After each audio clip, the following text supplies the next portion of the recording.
The blade was already moving when the sun cleared the mountain. Cole Drayden had been on the training ground since before light, since the hour when the sky above the Colorado Rockies was the particular deep blue that exists only in that window between full dark and the first gray suggestion of dawn, too dark to see clearly, light enough to know where you were. He trained in that hour because Yusuf had trained in that hour, and because in 40 years of doing this, he had come to understand that the hour before full light had a quality that other hours did not, something in the air that had not yet been used by the day, something that asked more of you and gave more back. The training ground was stone, natural, not constructed, a flat shelf of granite jutting from the mountainside that Cole had found in his first week on this property, and had not needed to modify because the mountain had already done the work. 12 meters of clear gray stone, open to the sky on 3 sides, backed by the mountain on the 4th. The autumn air at this elevation had the specific quality of something with edges. It did not move against you. It pressed, with the particular cold clarity of October at 9,000 feet that made everything feel precise and consequential. The blade was an old one, not ceremonially old, not decoratively old working old, the kind of old that comes from 40 years of daily handling, which leaves its own particular mark on metal and wood that no amount of artificial aging can produce. The handle had been rewrapped 3 times. The blade had been reground twice.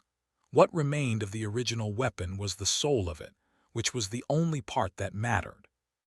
Cole moved the way water moves downhill, not fighting the shape of the ground, not imposing on it, following the logic of what the space and the moment required with the complete absence of wasted motion that is the thing technique is working toward and most practitioners never reach. He had reached it sometime in his late 40s and had spent the following decade understanding what he had reached, which was different from having it. He was not performing. There was no one to perform for. That was the point of this hour. He stopped. He had known for 10 minutes that someone was coming up the path. The path was a quarter-mile below the training ground, and the sound of boots on loose shale was specific and readable at this elevation when the air was this still. He had identified the particular rhythm of the steps, familiar, the gait of someone who had made this climb before and knew its shape, and had finished the sequence he was in before allowing himself to register the information consciously. He sheathed the blade. He waited. Lena Marsh came over the last rise looking like someone who had been awake for 18 hours and had decided to simply incorporate that fact into how she was presenting herself rather than attempting to conceal it. She was 34 years old and she had the particular quality of someone who was perpetually in motion between things, always arriving from somewhere, always about to leave for somewhere, which gave her a kind of energy that Cole had always found useful in a student and occasionally exhausting in a friend. She stopped at the edge of the training ground. She was not breathing hard.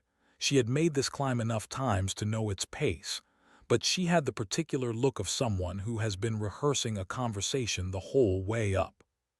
"You look terrible," Cole said. "I've been traveling for—" "Thank you, Cole, I look fine." She came onto the stone. She looked at the training ground the way she always looked at it, with the specific attention of someone who had worked on this stone for 7 years and still read it as a text. "We need to talk." "We're talking." "We need to talk about something you're going to say no to." Cole looked at her. "Then why come up the mountain?" "Because it's important enough that I need to say it to your face so you can see that I mean it." She looked at the blade at his hip. "The Keth Salon Imperial Princess wants to meet you." Cole said nothing. "She wants to study under you." Cole said nothing. "She has asked 3 different diplomatic offices to facilitate contact and been rerouted every time because no one knows how to approach you officially, and honestly you're not easy to." "No," Cole said. Lena looked at him. "Cole." "No. She's already on her way." Cole looked at her for a moment. "You facilitated this." I provided geographic information, yes, which I feel complicated about, which is why I came up here myself instead of sending it through channels.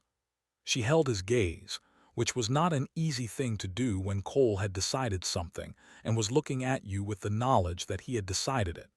Just meet her. If you meet her and you say no, I will never bring another request up this mountain again. You've said that. This time I mean it more. He looked at the mountain. He looked at the valley below where the morning was beginning its slow arrival, light moving up the slopes in the particular way of high-altitude mornings, not flooding in but appearing, as though the light had been in the rock all along and was simply making itself visible. He said nothing. He went inside. Lena stood on the training ground for a moment. Then she followed him inside, because the not saying no was its own kind of answer from Cole, and she had been his student long enough to know the difference. The Imperial convoy arrived the following morning.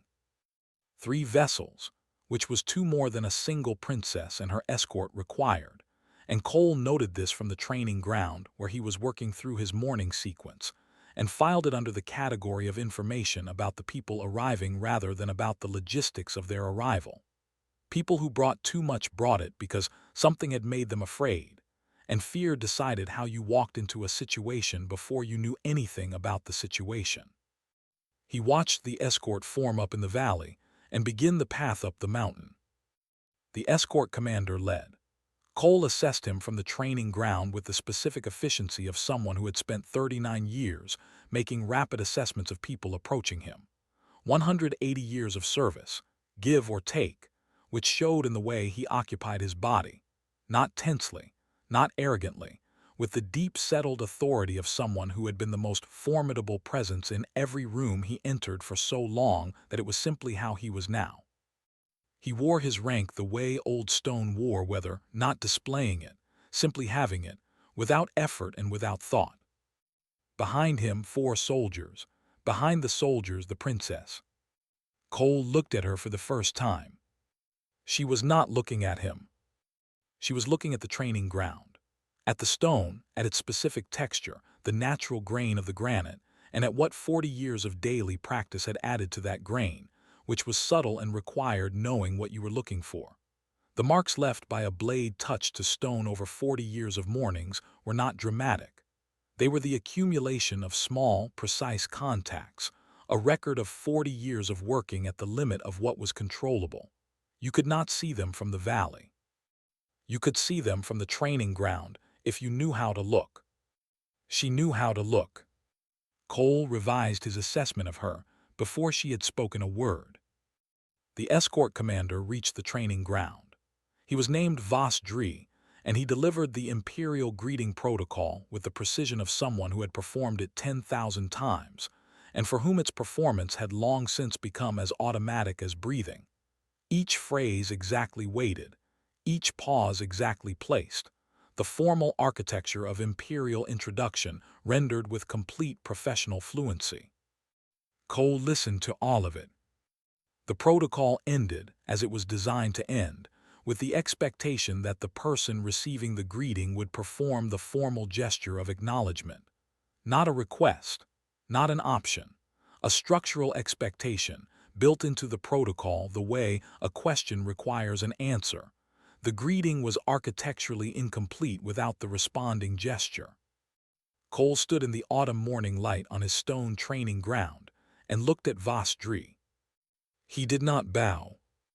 The silence lasted 3 seconds. In those 3 seconds, Voss Dree's expression did the thing that expressions do when they are being professionally managed, but have encountered something they were not prepared for, not breaking, but reorganizing. The way ice reorganizes when the temperature has changed, and it is deciding whether to hold or shift. The gesture, Voss Dree said with measured precision, is required when in the presence of imperial royalty. It is not optional, under imperial protocol. Its omission constitutes a formal offense. Cole looked at him. He said, "I don't do that." 4 words. Voss Dree had been the escort commander of imperial royalty for 60 years. In 60 years of this specific work, In hundreds of official visits to dozens of worlds, he had encountered resistance to protocol. He had encountered ignorance of protocol. He had encountered political manipulation of protocol. He had never encountered forewords delivered with complete absence of drama or aggression or any of the emotional registers he had learned to identify and respond to. He had encountered a statement of fact. Before he could respond, before he could assemble a response to four words delivered as a statement of fact, the princess spoke. "Commander." Sarath Vaughn's voice had the particular quality of someone who has been speaking in command register long enough that it had become her default. Not performed authority, but actual authority, the kind that has been tested and confirmed enough times that it no longer needs to announce itself. She used the imperial command register, the one that did not request compliance before it expected compliance. Vas Dree had served under her mother for 80 years and had learned to recognize that register without requiring its content to be processed first. He stepped aside. He did not look happy. He looked like someone who had made a professional decision that conflicted with a personal one and had resolved the conflict correctly and was living with the resolution. Sarath stepped forward. She looked at Cole directly, not the way most people looked at him, which was with the particular mixture of reputation processing and impression formation that happened when someone had heard about you before they met you. She looked at him the way she had looked at the training ground reading. She said, "I did not come to collect a gesture. I came because 3 masters told me you are the best living practitioner of what I want to learn.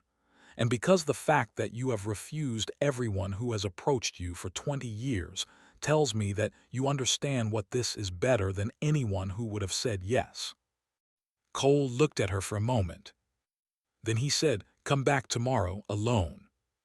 He went inside. Lena had been standing in the doorway of the house.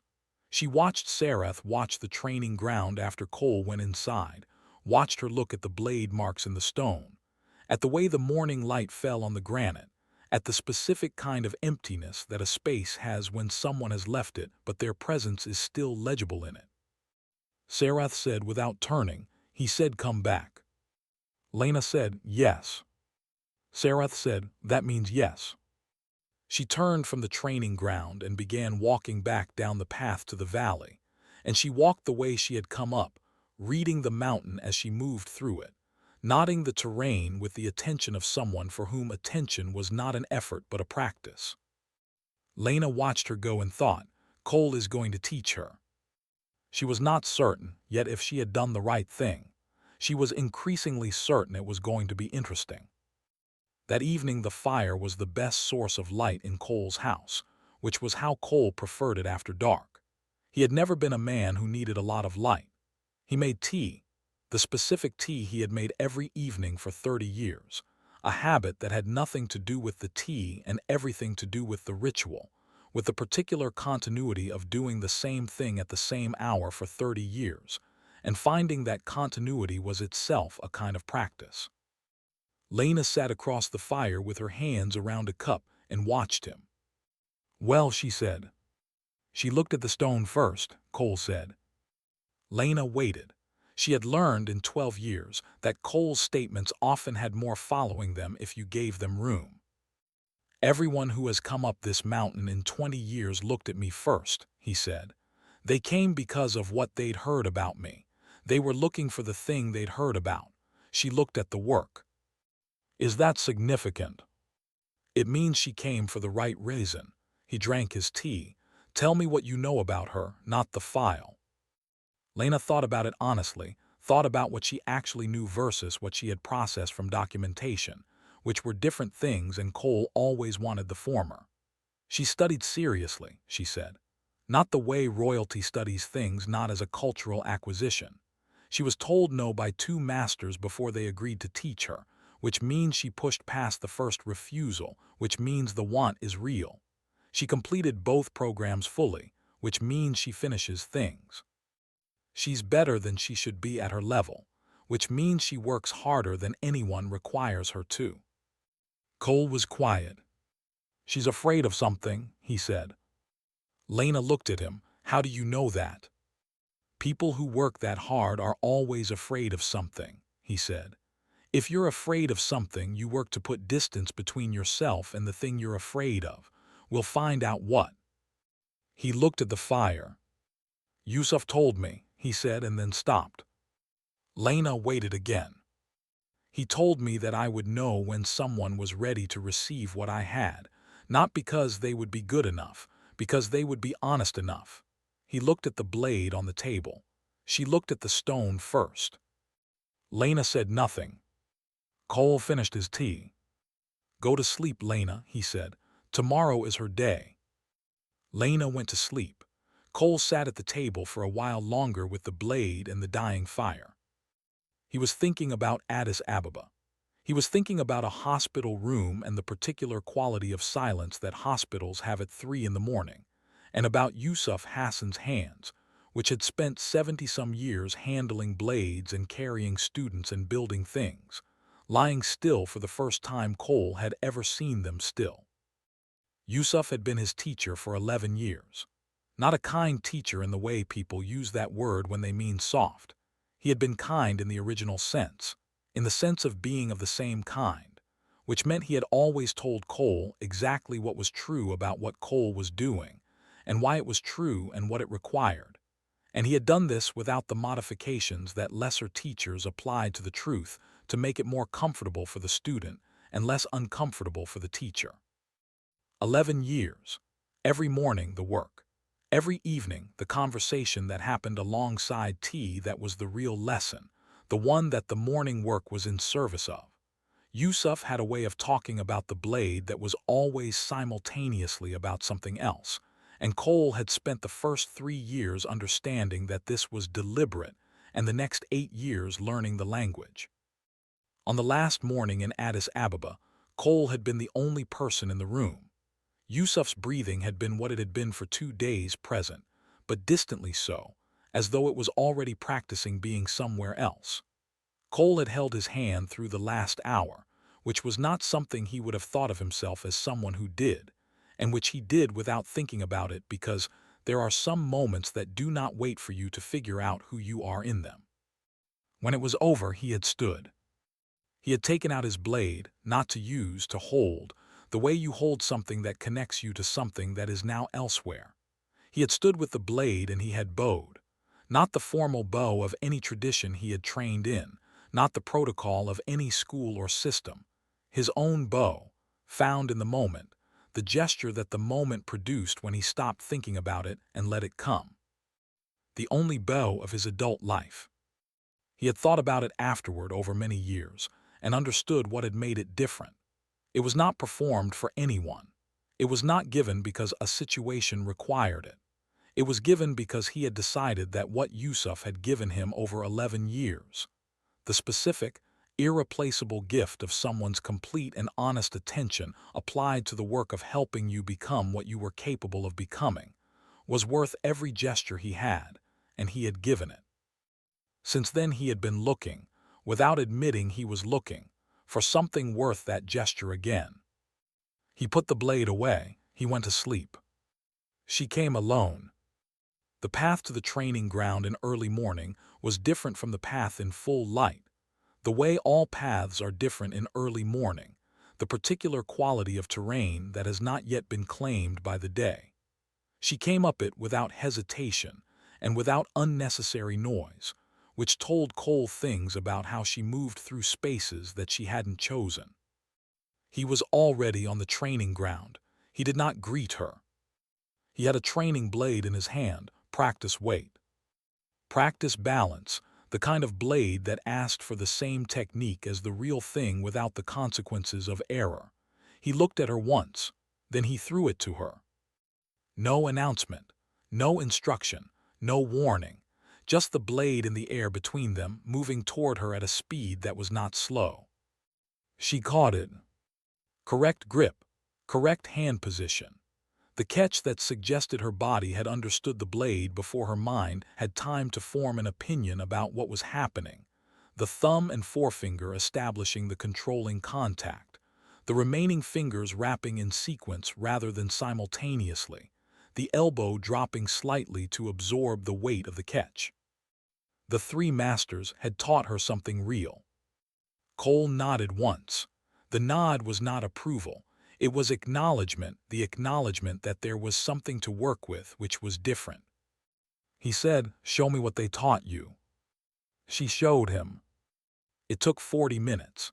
He watched without speaking, without reacting, with the specific quality of attention that Yusuf had taught him, not watching what a person did, which was the surface, but watching what they didn't do, which was where the real information was.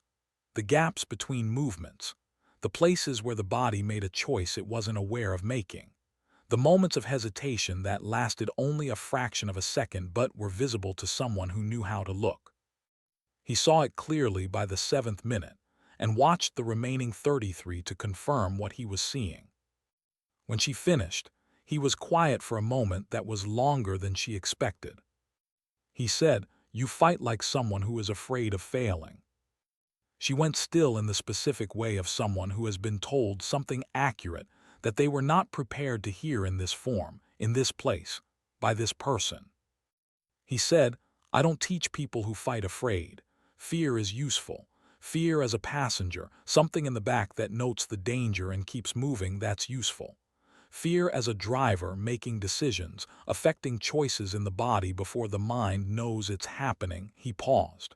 "You're letting it drive." He picked up his blade. He stood where she could see clearly. What he did next was one movement. Not a sequence, not a combination, one movement. Simple in the way that things become simple after 40 years of working them toward their essential form. The movement had no fear in it. This was not a quality Cole could have articulated technically. It was visible in the movement the way emotion is visible in a face, not in any single element, but in the relationship between elements, the way they were held in relation to each other. It was the movement of someone who had made peace with every possible outcome, who was not protecting anything, who had nothing to guard and therefore moved without guarding. He said, "Do that." She tried. What she produced was technically good, better than most practitioners at her level would have produced. And it was not that. It was the movement of someone performing no fear rather than having no fear, which was a different thing and visible as a different thing to someone who knew what they were looking at. He said, "Come back tomorrow." She came back tomorrow. And the day after. And the day after that. Cole was not gentle. He had never understood gentleness as kindness, had always understood kindness as truth delivered with respect, which was different from softening truth to make it easier to receive, and in the long run less respectful of the person receiving it. He told her what was wrong every time, specifically and clearly, without apology. He told her why it was wrong when the why was useful and not when it wasn't. He demonstrated what it should be once, and then watched her work toward it. She did not ask him to soften anything. She came back every day. After corrections, she worked harder than she had worked before them, which was not the response of a person who needed comfort. It was the response of a person who received accurate information and used it. Cole noted this. On the 4th day, he told her something about herself that he had seen in the gaps between her movements. Something about the specific nature of what she was afraid of, not the general category of failure but the specific fear underneath it, which was a more particular thing, and which he had spent 3 days being certain of before he said it. She was quiet for a long time after he said it. Then she said, "How did you know that?" He said, "Yusuf taught me to watch what people don't do." She said, "Who was Yusuf?" He looked at her, he said, "Again." On the 7th day, she did the movement. Not the 40-year version. The 40-year version had 40 years in it that she did not have and could not manufacture. What she did was honest, the same movement from the place where it came from rather than the place where it was supposed to appear, without fear driving it, without the guarding that had been present in everything she showed him on the first day. Cole watched her do it. He was quiet for a moment afterward that she would think about for years. He said, "Better." She understood what that meant from him. She had been his student for 7 days, and she already understood that better from Cole was not a small thing. In the valley that evening, in the temporary imperial encampment that Vosdri had organized with military efficiency, around the basic fact that they were going to be here longer than originally scheduled and comfort was preferable to its absence, Sarath sat with Myra outside the main tent and looked at the mountain. Myra was 23 years old and had been Sarath's personal attendant for 4 years, which had given her a specific kind of knowledge of Sarath that was different from any other kind of knowledge. The knowledge of someone who was present for all the moments between the official ones, who saw the person rather than the position. She was quiet by nature, observant by inclination, and she had spent 10 days watching Cole Drayden from a respectful distance, with the focused attention of someone collecting information she wasn't sure yet what to do with. She said, "How is it going?" Sarath was quiet for a while. This was new. In 4 years Myra had learned Sarath's rhythms, and Sarath did not usually pause before this question. "He told me I fight afraid," Sarath said. "Were you?" "Yes," no hesitation. "I have been for years and no one has said it. 3 masters, good masters, legitimate practitioners, and none of them said it." "Why didn't they?" "Because I am who I am," Sarath said, and the way she said it was not pride, it was a precise description of a problem. "They saw the title before they saw the student. They taught what they thought I wanted rather than what I needed, because that is what you do when you are teaching someone whose displeasure has consequences." She paused. "Cole does not know what my displeasure looks like, or he knows and doesn't find it relevant." Myra looked at the mountain. "He doesn't care who I am," Sarath said. "He cares what I do. I have trained with people since I was 16 years old, and I have never once trained with someone who did not care who I am. The fact of me has always preceded the work of me. With him," she paused again. "The work is the only thing that is real to him. I am the work, not the title, not the consequence, the work." "Is that what you wanted?" Myra said. Sarath looked at the mountain for a long time. "It is the first honest thing anyone has given me in years," she said. "I did not know I needed it until he gave it." On the 9th day, after the morning's work was done, and they were sitting on the stone in the specific restful quiet of 2 people who have been working hard together and are now simply present, Sarath asked, "Why don't you bow?" Cole was quiet for a moment. Not a surprised quiet, the quiet of someone who had been waiting for the question and was deciding where to start. He told her about Yusuf. Not all of it, not the hospital room, not the last hour, not the blade in his hand and what it felt like to give the only genuine gesture of acknowledgement he had in him to someone who could no longer receive it in any of the usual ways. He told her enough. That he had bowed once in his life. That the bow had been the only one he had that meant anything. That giving a thing to everyone made it into a performance, and a performance of a thing was not the thing. She listened without interrupting. She said, "The empire requires the bow as acknowledgement of hierarchy." "I know. You refused it." "Yes." She was quiet for a moment, turning this over. "Because you believe hierarchy isn't worth acknowledging." Cole looked at her. "Hierarchy is worth respecting when it earns respect," he said. "Rank is worth acknowledging when it represents something real. I have met kings who deserved every gesture I had. I have met people who cleaned floors in buildings where important decisions were made who deserved more than those kings." He looked at the mountain.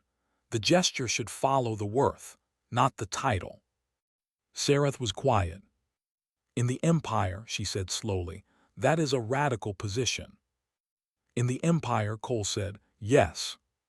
She looked at the training ground, at the blade marks in the stone, at 40 years of worth made visible in the surface of the rock. "I think," she said carefully, as though she was committing to something by saying it, "it might be the correct one."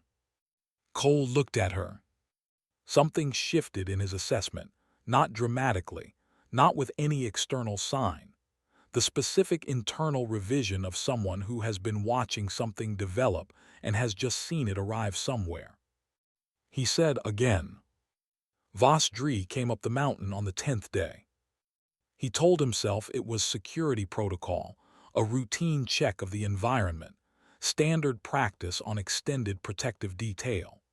He was aware, in the honest part of himself that had not been entirely replaced by professional habit after 180 years, that this was not precisely the reason. The reason was that he had been standing in the valley for 10 days watching his charge go up a mountain every morning and come down every evening, and something had been changing on that mountain, and he had run out of capacity to understand it from a distance. He stood at the edge of the training ground and watched. He had watched Sarath train for 12 years. He knew her baseline the way you know the baseline of someone you have been responsible for across 12 years of daily observation. Not as data, but as familiarity, the embodied knowledge of someone's particular way of being in their body that you accumulate without trying to, and that changes your perception of them when it changes. What he was watching now was not her baseline.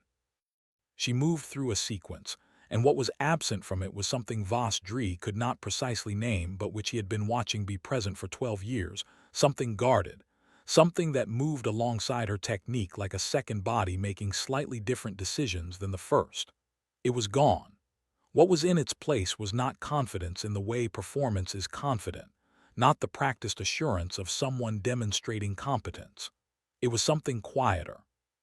Something that did not need to announce itself, because it had stopped being in relationship with the question of whether it needed announcing.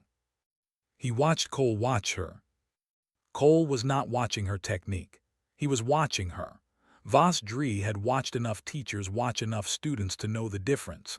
The teacher who watched technique was watching the surface, and the teacher who watched the person was watching the source. Cole was watching the source. Voss Dree had encountered 3 masters in 180 years who watched students the way Cole was watching Sarath. All 3 of them were dead.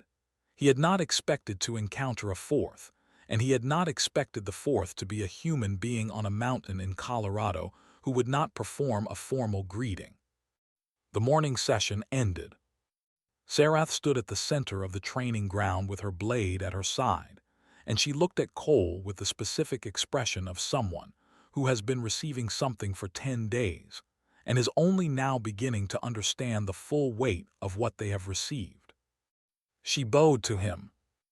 Not the imperial bow, not the formal gesture of acknowledgement that protocol assigned to inferiors addressing superiors, which was the only register of that gesture that Voss Dree had seen Sarath use in 12 years. Something else. Something that Voss Dree had seen in his 180 years only a handful of times, in circumstances that he would not detail, except to say that they were circumstances of genuine weight and genuine reckoning. The specific circumstances in which a person acknowledges, with complete sincerity and complete awareness of what they are acknowledging, that they have received something real from another person. The bow of a student who knows what their teacher gave them. Cole received it without moving, without expression, with complete stillness, not the stillness of indifference but of someone who is receiving something with the full attention it deserves. Then Cole looked at her for a moment that lasted slightly longer than the moments before it. And he bowed. Voss Dree stood at the edge of the training ground and watched Cole Drayden bow to the Princess Sarath Vaughn of the Kethsalan Empire, and he did not know what he was looking at. He knew what it was not. It was not the imperial acknowledgement gesture. It was not any formal protocol he had encountered in 180 years of imperial service, not any tradition from the schools he had knowledge of, not any gesture in the taxonomy of gestures that his long experience had given him. It was not performed for anyone watching. It was not performed for Sarath. It was given to her. There was a difference, and Voss Dree understood the difference even without being able to articulate it. It was a private thing made visible. The most private thing made visible, in the specific way that some things are made visible not because they are being shown, but because they are being given, and the giving makes them real in the physical world for the first time. He turned. Myra had come up behind him at some point. He had not heard her, which told him something about her quality of movement that he filed away, and was standing at his shoulder, watching the training ground with the quiet, complete attention she brought to everything. "What is that gesture?" Vosdri said quietly. Myra watched Cole and Sereth on the stone training ground, both of them still, the autumn mountain and the clear cold sky around them. She was quiet for a moment. She said, "I think it is the only bow he has." Vosdri looked back at the training ground. He thought about the bow he had demanded 10 days ago, about 4 words delivered without drama or aggression, about 180 years of protocol and proper order, and the correct acknowledgement of hierarchy, which he had always understood as the foundation on which everything else was built. He thought about what he had just watched happen on this mountain. He thought about the stone with 40 years of work in it, and a princess who had looked at the work before she looked at the man, and a man who had looked at the princess, and seen the student before he saw the title, and 10 days of honest work in cold autumn air producing something that 180 years of imperial protocol had no category for. He said nothing further. He turned and walked back down the path to the valley, and he walked it differently than he had walked it up, though he would not have been able to say exactly how. The convoy left that afternoon. The 3 imperial vessels lifted from the valley floor and became shapes against the high clear sky, and then became points of light, and then became nothing, the particular nothing of things moving faster than the eye can follow. Cole stood on the training ground and watched them go. Then he picked up his blade and went back to work. In one of the vessels, climbing toward the upper atmosphere, Sereth stood at a porthole and looked at the mountain below. She could see the training ground, the flat shelf of granite on the mountainside, the particular way it caught the afternoon light. She could not see Cole. She could see the stone. She looked at it until she couldn't. In the escort vessel, Vosdri sat at his station and wrote in his personal log. He wrote for a long time. At the end he wrote, "I have spent 180 years believing I understood the proper order of things. I am revising this assessment. The revision is ongoing." He closed the log. He looked out the viewport at the planet receding below. Myra appeared at his shoulder. She had the quality she always had present without announcement, there before you registered the arrival. He said, "What do you think she was given?" Myra was quiet for a moment. "I think she earned it," Myra said. "I think he has been waiting 40 years to give it to someone, and she earned it." A pause. "I don't think she knows yet what she was given." Vosdri looked at the planet below, at the mountains that were visible from this altitude as folds in the skin of the world, without detail, without distinction, one range like every other.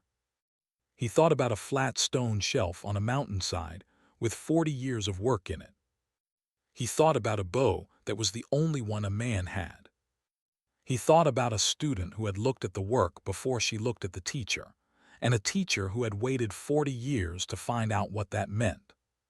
He thought, she will spend the rest of her life understanding what she was given. And she will spend the rest of her life trying to be worth it. And that, he understood now, slowly, and with the particular weight of a man revising something he had held for a very long time. That was exactly what the man on the mountain had intended.